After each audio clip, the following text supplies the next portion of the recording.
Halo, shalom anak-anak. Selamat bertemu lagi dengan Bapak Mr. Nathan ya. Hari ini kita akan belajar dari buku Agama, Pendidikan Agama Kristen dan Budi Pekerti yang dikeluarkan oleh Kementerian Pendidikan dan Kebudayaan Indonesia. Ya, hari ini kita akan belajar satu tema yang menarik, mengapa bersyukur. Sudah siap? Baik, sebelum kita mulai pelajaran, mari kita berdoa terlebih dahulu. Bapa yang baik, kami rindu untuk mengerti alasan kami untuk bersyukur kepadamu. Tolong kami Tuhan, sehingga kami menjadi anak-anak yang penuh semangat dan sukacita untuk selalu bersyukur kepadamu. Di dalam nama Tuhan Yesus kami bersyukur dan berdoa. Amin. Amin. Baik, yang kita harapkan dari pelajaran hari ini adalah anak-anak dapat menjelaskan alasan bersyukur kepada Tuhan. Yang kedua, dapat menyebutkan cara bersyukur kepada Tuhan, ya. Dan yang ketiga, praktek sikap bersyukur dalam kehidupan sehari-hari. Nah, dan yang keempat, mengajak orang lain untuk bersyukur. Oke, sudah siap ya anak-anak? Nah, kita akan belajar dari firman Tuhan yang mengajarkan kita untuk bersyukur. Dimulai dari Amsal 17 ayat 22. Hati yang gembira adalah obat, tetapi semangat yang patah mengeringkan tulang. Filipi 4 ayat 4-7. Bersukacitalah senantiasa dalam Tuhan. Sekali lagi kukatakan bersukacitalah. Hendaklah kebaikan hatimu diketahui oleh semua orang. Tuhan sudah dekat. Janganlah hendaknya kamu khawatir tentang apapun juga, tetapi nyatakanlah dalam segala hal keinginanmu kepada Allah dalam doa dan permohonan dengan ucapan syukur.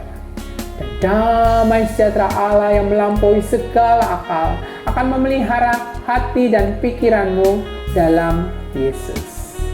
Dan satu lagi, 1 Tesalonika 5 ayat 18, mengucap syukurlah dalam segala hal, sebab itulah yang dikehendaki Allah di dalam Kristus Yesus bagi kamu, ya. Wow, banyak sekali yang kita udah belajar ya. Baik, sudah siap anak-anak? Bersyukur menurut Kamus Besar Bahasa Indonesia adalah berterima kasih kepada Allah. Bersyukur adalah salah satu hal yang harus terus dilakukan selaku anak-anak Tuhan. Namun demikian ternyata tidak mudah untuk bersyukur ya. Sebagian orang merasa sulit untuk bersyukur, terutama ketika menghadapi hal-hal yang tidak diharapkan atau hal-hal yang membawa kepedihan atau amarah.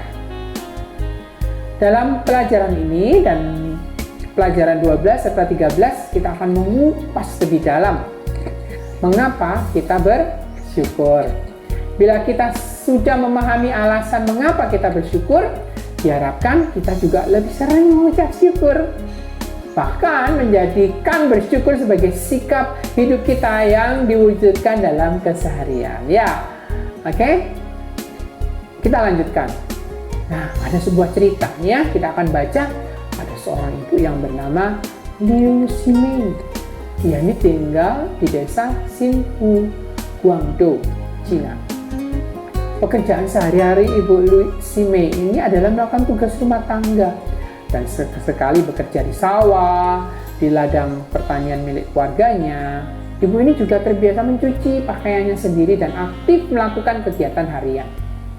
Ibu Liu Ximei menjadi istimewa karena dia melakukan semua aktivitas itu di usianya yang sudah 102 tahun. Wow!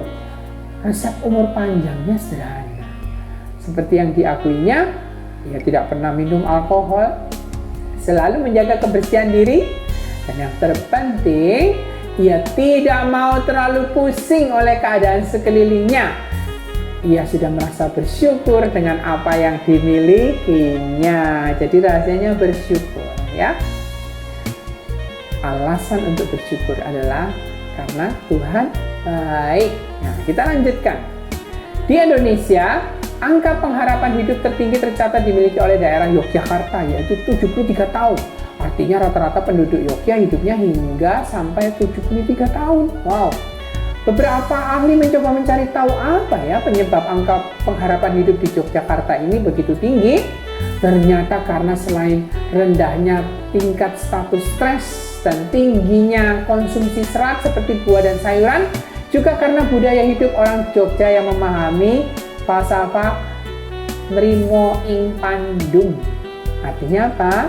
Menerima apa yang menjadi haknya. Jangan sampai mengambil hak orang lain. Apalagi menjadi serakah. Wow, ternyata itu buat pendek umur ya. Ini rahasianya orang kalau mau hidup panjang. Selalu bersyukur dengan apa yang menjadi bagian hidup mereka. Tersumber dari data statistik Indonesia tahun 2014. Jadi hidup bersyukur ini banyak manfaatnya ya. Bukan hanya untuk diri sendiri, tetapi juga untuk orang lain. Membuat diri bersyukur akan membuat hidup kita lebih nyaman, bersemangat menjalani hari-hari kita. Kemampuan kita juga akan lebih berkembang kalau kita membiasakan diri hidup bersyukur. Seorang pemain bola misalnya ya, dapat bermain dengan bagus di sebuah klub, tetapi sayang begitu pindah di klub lain, kemampuannya turun. Ternyata karena dia tidak nyaman di klub barunya itu, iri dengan teman seklubnya, kecewa dengan pelatihnya, tidak puas dengan keadaannya. Jadi intinya dia tidak bersyukur. Akibatnya berlatih asal-asalan, tidak dengan sepenuh hati. Jadi mainnya tidak semangat. Makanya tidak heran kemudian dia tidak baik mainnya, kemampuannya juga. Nah, sama halnya dengan kalian anak-anak ya, yang selalu merasa kurang, merasa diri kurang cantik, kurang ganteng, kurang pintar, badannya kurang tinggi, atau ada yang ketinggian ya, ketinggian jadi pengen pendek ya, keluarganya kurang kaya sehingga tidak bisa menjalani hari-hari dengan gembira, murung. Akibatnya apa? Prestasinya mulai turun dan kemampuannya yang bisa dikembangkan jadi tidak berkembang. Nah, begitu juga kalau seorang tidak memiliki syukur dalam hidupnya, mulai dari bangun pagi, ungkapkan rasa syukur dalam doa. Terima kasih Tuhan ya, untuk udara yang segar ini, untuk kicauan burung, untuk suara ayam, baru dengar ya ada ayam, untuk tubuh yang sehat, atau keluarga, teman, kesempatan sekolah. Coba belajar, kita ungkapkan terima kasih. Bersyukur juga dapat dilakukan dari tempat tidur loh ya, dengan cara menyanyi, bersiul mungkin, dan ketika mandi atau membereskan tas sekolah ya. Dengan begitu suasana hatimu akan gembira dan hidup akan terasa cerah. Akan tetapi apabila ketika bangun tidur mengeluh, ngomel, wah suasananya jadi nggak enak, jadi negatif ya, jadi kacau semuanya. Karena itu penting sekali untuk bersyukur. Manfaat lain dari bersyukur adalah membuat ini lebih sehat. Sudah sejak lama loh, ahli kedokteran itu menyetujui bahwa ada kaitan erat antara hidup sehat dan hati yang gembira. Karena memang Allah sendiri yang kita sembah yang merancangnya. Nah, ada sebuah penelitian yang dilakukan oleh beberapa orang berusia lanjut. Menurut hasil penelitian, kakek dan nenek yang membiasakan diri hidup bersyukur, senang tertawa, bisa menerima keadaan dengan sukacita, tidak suka ngomel-ngomel dan mengeluh, biasanya tubuhnya lebih sehat, jarang sakit ataupun stres. Mereka memiliki semangat hidup yang lebih. Hal ini juga diungkapkan dalam Amsal 17 ayat 22. Hati yang gembira adalah obat. Tahu ya, ada lagunya. Hati yang gembira adalah obat ya. Karena memang itu yang Tuhan ajarkan. Tetapi semangat yang patah mengeringkan tulang. Jadi hati gembira adalah salah satu manfaat dari hidup bersyukur. Sedang semangat yang patah biasanya terwujud dari suka ngeluh, lawan kata dari bersyukur. Jadi artinya mengeluh, keputusasaan akan membawa hidup kita tambah berat.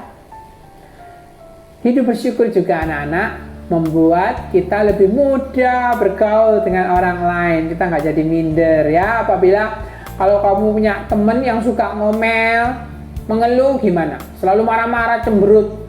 Tentunya kamu kan nggak enak ya, nggak nyaman dengan mereka. Atau berbeda, kalau kamu punya teman yang selalu gembira, ceria, kata-katanya penuh semangat, senyum, tertawa, wah pasti kamu seneng kan? Nyaman dengan teman-teman yang seperti itu. Begitu juga orang lain terhadap kamu. Hati yang bersyukur akan membawa kegembiraan dalam hidup kita. Kegembiraan akan menarik orang untuk senang berteman denganmu. Nah, ketika Rasul Paulus sedang mendekam di penjara di Roma, dia menuliskan satu surat Filipi. Paulus tidak mengeluh dan ngomel dengan keadaannya, tetapi bersuka cita. Bahkan surat Filipi bisa juga disebut sebagai surat sukacita. Padahal tahu nggak nulisnya itu di mana? Bukan di hotel mewah, di sana tidak di penjara. Tapi lihat firman itu dalam Filipi menguatkan kita, ya. Tidak ada satu kata keluhan pun dalam suratnya. Sebaliknya dengan penuh nasihat dan syukur, bersukacitalah, ayo senang-senang di dalam Tuhan. Gitu kata Paulus. Nyatakanlah segala keinginanmu kepada Allah dalam doa dan ucapan syukur. Dengan begitu, kamu akan mengalami damai sejahtera dari Allah. Damai sejahtera dalam bahasa Ibrani, shalom. Bukan berarti hidup bebas dari kesulitan, ya. Tetapi kita dapat merasakan ketenangan, ketentraman, dan sukacita sekalipun keadaannya susah. Jadi damai yang terletak di hati, bukan karena di luar.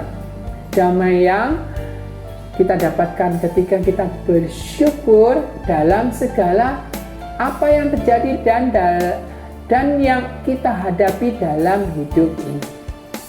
Ya. Nah, caranya bagaimana?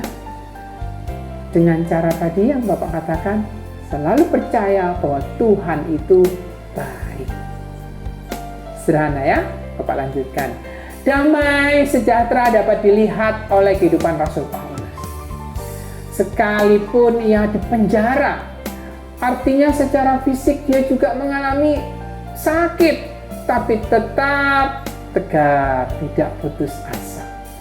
Dan yang terpenting, ia tidak kehilangan sukacita dan rasa syukur. Bahkan lebih daripada itu, ia tetap bisa menjadi berkat bagi jemaat Filipi, Efesus, Tesalonika. Melalui surat-suratnya ia menghibur, menguatkan mereka yang menghadapi masalah hidup, ya.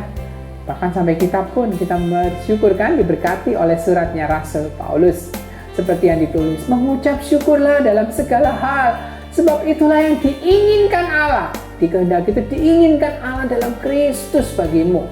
Artinya mengucap syukur tidak tergantung dari apa yang kita alami, melainkan harus dilakukan dalam setiap keadaan, baik suka maupun duka. Apa yang mau disyukuri dalam hal duka? Kita percaya sesuatu pasti ada baiknya dalam hal yang duka. Karena sekali lagi, Allah itu baik. Pegang baik-baik alasan untuk bersyukur. Allah itu baik. C.S. Lewis, seorang penulis dari negara Inggris, menyatakan bahwa seharusnya kita bersyukur untuk apa yang kita alami. Bila memang itu adalah yang baik, kita bersyukur itu. Namun, bila hal itu tidak baik, kita pun harus bersyukur. Karena dengan demikian, kita dilatih untuk menjadi sabar.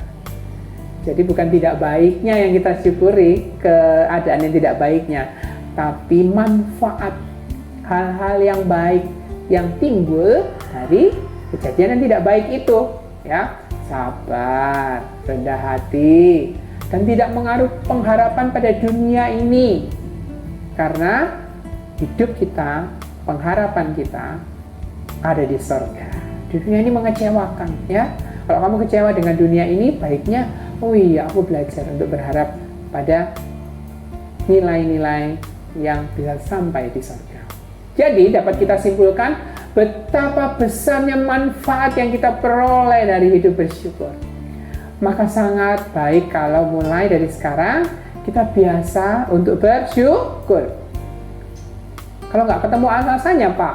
Kalau nggak ketemu alasannya, Mister. Tadi yang Bapak katakan apa tadi alasannya?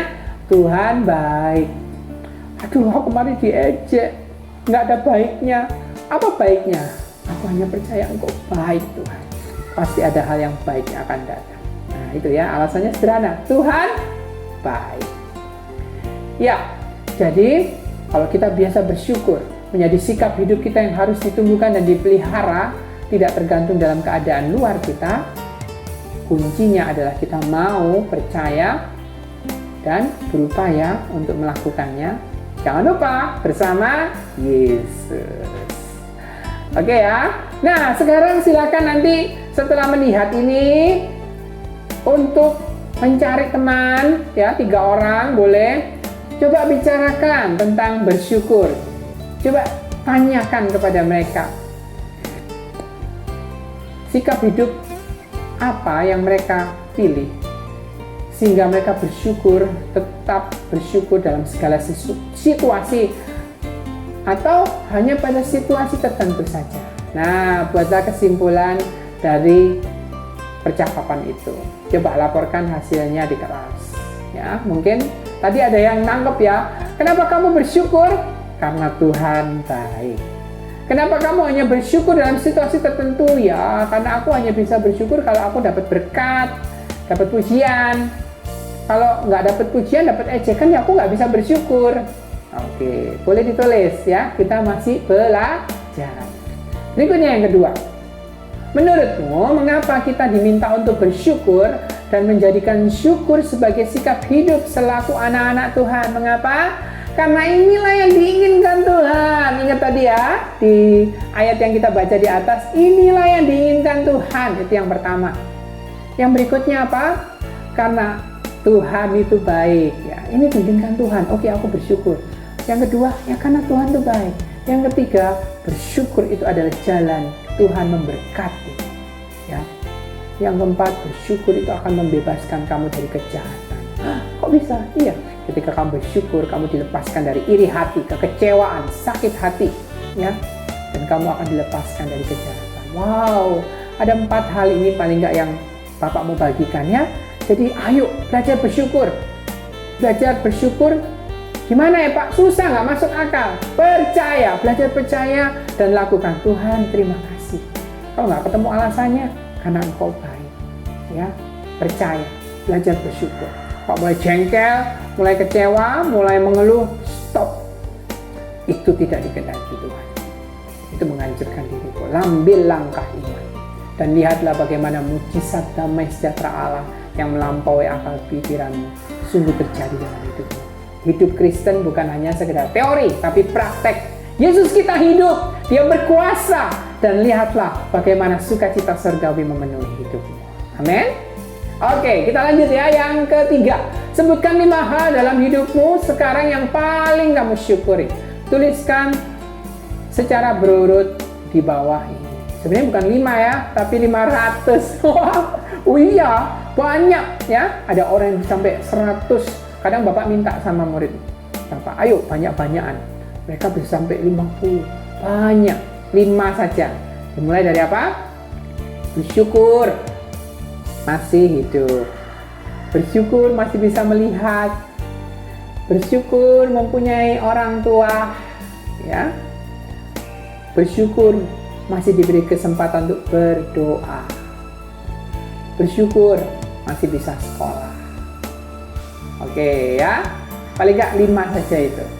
Sudah ya. Nah, berikutnya 5 hal yang membuatmu sulit sekali untuk bersyukur. Coba berikan alasannya. Apa?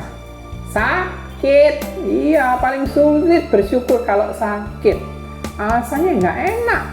Ya, apa yang mau disyukuri? Nggak enak. Tapi tadi, ketika kita percaya bahwa Tuhan itu baik, kita bisa menemukan, bahkan mendapatkan alasan untuk bersyukur. Terima kasih Tuhan, Engkau izinkan aku sakit karena Engkau baik. Apa kebaikannya? Terima kasih Tuhan, karena melalui sakit aku belajar berdoa kepadamu. Nah, karena doanya bukan sakitnya ya, doanya.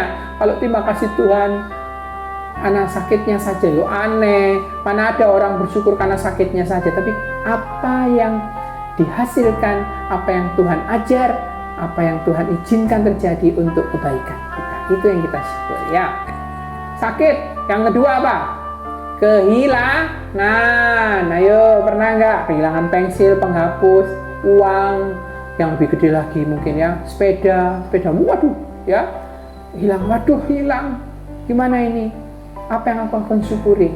Ya, kalau orang Jawa itu ya, masih syukur ya, masih ada untung ya, mungkin hilang tapi masih ada, untuk belajar berhati-hati. Hilang biasanya susah ya. Yang ketiga apa? Tadi yang pertama sakit, kehilangan. Yang ketiga karena diejek, karena direndahkan, susah untuk bersyukur. Bagaimana kita bersyukur? Diejek, alasannya ya malu, nggak enak. Tapi kita belajar untuk meletakkan harga diri kita bukan dalam perkataan orang lain, tapi dalam perkataan Tuhan ya, diejek. Yang keempat, 5 kan ya. Kenapa paling sulit? Ketika gagal. Ujian gagal, ulangan gagal ya, susah untuk bersyukur. Oke. Yang kelima apa ya? Yang membuat kita sulit untuk bersyukur adalah ketika kita mengalami bencana atau kecelakaan mungkin. Sulit untuk bersyukur.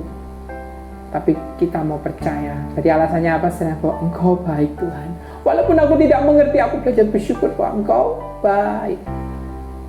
Oke anak-anak, itulah 5 alasan, 5 hal yang sulit kita bersyukur. Tapi bersama Tuhan, Tuhan akan menuntun kita. Sehingga kita menjadi orang-orang yang bisa mempersembahkan korban syukur kepada Tuhan. Nah, sekarang yang kelima, kalian bisa buat sebuah cerita pendek atau puisi atau gambar yang mencerminkan hidup bersyukur. Lalu ceritakanlah karyamu tersebut pada teman-teman di kelas. Silakan dibuat ya. Apa yang kamu syukuri? Bisa bentuk puisi mungkin atau cerita. Ya. Baik, kita akan mempersembahkan sebuah lagu syukur kepada Tuhan. Dan Bapak akan ditemani oleh anak Bapak. Silakan. Yuk, silakan diperkenalkan. Halo teman-teman, nama saya Rere. Oke, kita akan menyanyikan lagu ini bersama-sama ya.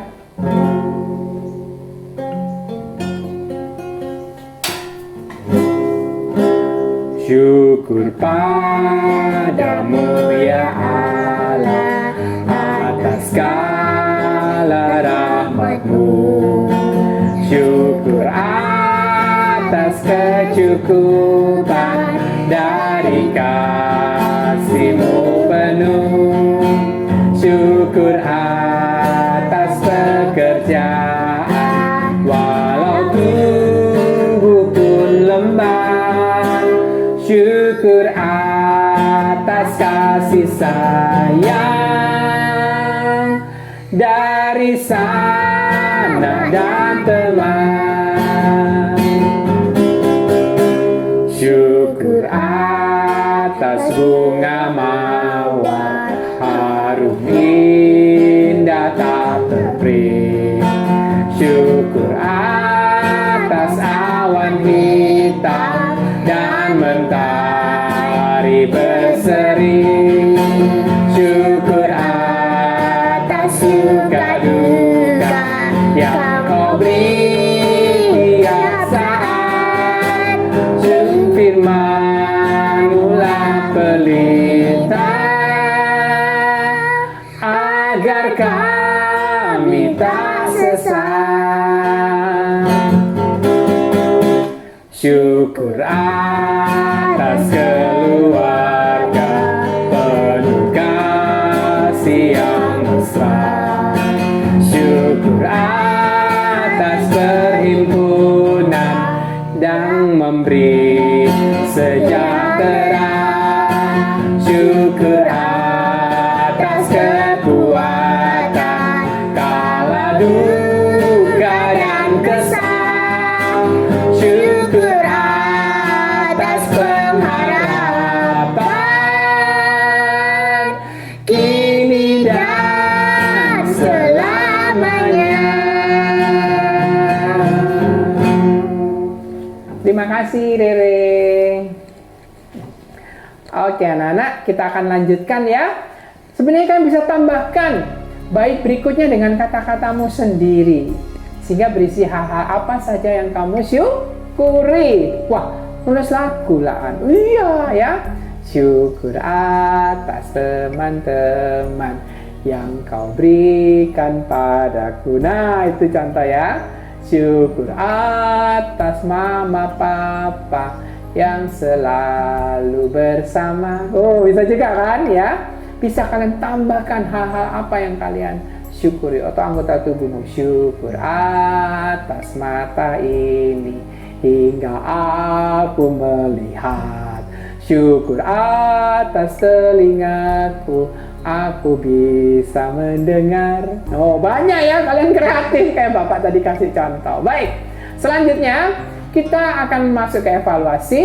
Coba sebutkan manfaat apa saja yang bisa kamu rasakan dengan membiasakan hidup bersyukur. Yang pertama apa? Hidup kita penuh dengan sukacita. Ya, kita akan melihat manfaat itu. Yang kedua, akan diberkati Tuhan. Kok bisa? Karena Tuhan senang. Mau kan Tuhan senang? Dengar, ketika kamu bersyukur, kamu tahu Tuhan senang. Dan dengar, ketika kamu mengasihi Tuhan, kamu akan tahu dan kamu akan ikut senang karena Tuhan senang. Ya, itulah manfaat hidup bersyukur. Yang ketiga, kita akan dibebaskan dari sakit hati, kekecewaan, keputusasaan. Dan kita akan hidup dengan penuh semangat dan percaya diri. Baik, 3 hal itu ya anak-anak. Nah, sebutkan kerugian apa yang bisa kamu alami bila kamu terus mengeluh dan mengomel. Apa? Tidak ada sukacita. Tuhan marah, bahkan berhenti memberkatimu. Berkat-berkat Tuhan jadi terhambat. Bukannya Tuhan berhenti mencurahkan berkatmu, tapi berkat Tuhan jadi terhambat karena kamu tidak bersyukur. Ya. Dan yang ketiga tadi apa? Bisa juga kesehatanmu jadi menurun. Kamu bisa menjadi berkurang kesehatanmu karena kamu tidak bersyukur. Oke, kita kasih tiga aja ya. Nah, berdasarkan pengalamanmu sendiri, bagaimana caranya supaya kita dapat memiliki sikap hidup bersyukur? Bagaimana? Kalau dari pengalaman Bapak, selalu ingat Tuhan, kembali lagi selalu ingat Tuhan dan bertanya kepada Tuhan, Tuhan, aku ingat Engkau ada. Tolong aku Tuhan, berikan alasan untuk bersyukur untuk hal yang sulit ini. Dan lihat bagaimana Tuhan memimpinmu dan menuntunmu untuk bersyukur. Nah, berdasarkan pengalamanmu, apa yang harus kita lakukan supaya tidak menjadi orang yang suka mengomel dan bersyukur? Ingat, Tuhan baik. Berikutnya apa? Ingat, bukan apa yang hilang, tapi apa yang masih ada. Bukan apa yang sudah rusak, tapi apa yang masih bisa dipulihkan. Sehingga kita tahu, kita selalu menjadi orang-orang yang bersyukur. Terakhir, sebagai rangkuman, bersyukur adalah permintaan Tuhan untuk anak-anaknya. Jadi Allah itu meminta, ayo nak, bersyukur, berterima kasih. Bersyukur harus dilakukan dalam segala keadaan. Banyak manfaat dari bersyukur, baik untuk diri sendiri, orang-orang di sekitar kita. Dengan hidup bersyukur, badan kita menjadi lebih sehat, kita pun menjadi lebih bersemangat dalam menjalani hidup. Para ahli kesehatan umumnya menyetujui bahwa ada kaitan erat antara hati yang gembira dengan hidup sehat. Dengan hidup bersyukur, kita juga lebih mudah berteman. Sebaliknya, seseorang yang suka mengeluh dan mengomel biasanya akan mengalami kesulitan dalam berteman. Ya, baik anak-anak, saatnya kita akan berdoa menutup pelajaran kita sebagai bentuk ucapan syukur kita kepada Tuhan. Mari kita berdoa. Tuhan, kami berterima kasih karena menyembah Allah yang baik. Ampuni kami, seringkali kami lupa dan ragu bahwa Engkau adalah Allah yang baik. Ketika Engkau mengizinkan hal yang buruk, kesulitan terjadi dalam hidup kami, ampuni kami Tuhan kalau kami tidak percaya Engkau Allah yang baik. Tolong kami Tuhan untuk selalu mendapatkan alasan, berikan kami selalu alasan untuk bersyukur saat kami mengalami hal yang tidak baik, sehingga sungguh kami bisa menyenangkan hati-Mu, sehingga sungguh hidup-Mu sungguh penuh melimpah dalam hidup kami, sehingga melalui hati yang bersyukur, melalui cara hidup yang bersyukur, Engkau dimuliakan dan orang-orang di sekitar kami bisa mengenal bahwa dalam hidup kami ada Tuhan yang hidup, yaitu Tuhan Yesus, yang sudah menebus hidup kami, yang sudah membayar hidup kami, yang sudah menjamin hidup kami sampai di surga selama-lamanya. Ampuni Tuhan, kalau kami anak-anak-Mu sering mengeluh. Kuatkan kami untuk selalu bersyukur kepada-Mu. Berkati anak-anak-Mu semua yang sudah mendengarkan Tuhan. Di dalam nama Tuhan Yesus kami berdoa. Amin. Baik anak-anak, sampai berjumpa pada pelajaran yang selanjutnya. Tuhan Yesus memberkati.